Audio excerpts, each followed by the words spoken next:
সব ভিউয়ার্স আসসালামু আলাইকুম, welcome to my another brand new video নিয়ে আবার চলে এসে আপনাদের মাঝে। আবার ভিডিওটা অনেক রোমান্টিক হতে যাচ্ছে। আর এবার আছে আমি সন্ধ্যার টাইমে নাস্তা করার জন্য, আর নাস্তা করার জন্য চলে এসে আমাদের পার্কের কোনায়, যেটা অবশ্য আপনারা সবাই চেনেন। সেখানে আমরা কুমিল্লা দিঘি সাফে আমি এবং আমার ফুফাতো ভাই রিজন, আমরা দোনো ভাই একসাথে চলে আসলাম সন্ধ্যাবেলা দিয়ে কিছু হালকা নাস্তা করার জন্য। ঢোকার পর প্লেসটা দেখে অনেক অনেক ভালো লাগলো, বা অনেকটা মন করার মতন। হোটেলের সেই ডিসিপ্লিন, আর পার্কের কোনায় পাশে আছে আমাদের সেই অতিবাহী সেই কুমিল্লার দিঘির পাশে আছে সেই রেস্টুরেন্ট।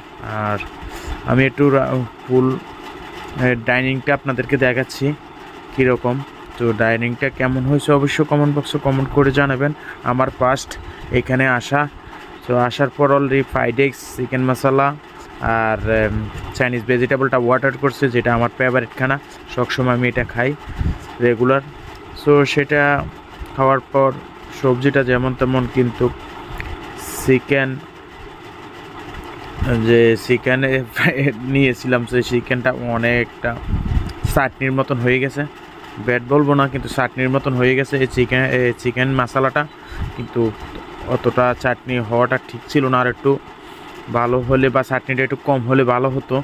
আমি খাইতে পারলাম না। তারপর চলে আসলাম জুস দোকানে আসলে বা বড় ভাইকে বললাম, ভাই খানার আজকে ভালো হয়েছে না, আপনি ভালো করে একটা আমাকে জুস দেন। সে হঠাৎ করে চলে আসলাম আমাদের এলাকার সেই এক বড় ভাইয়ের কাছে ভালো জুস খাওয়ার জন্য।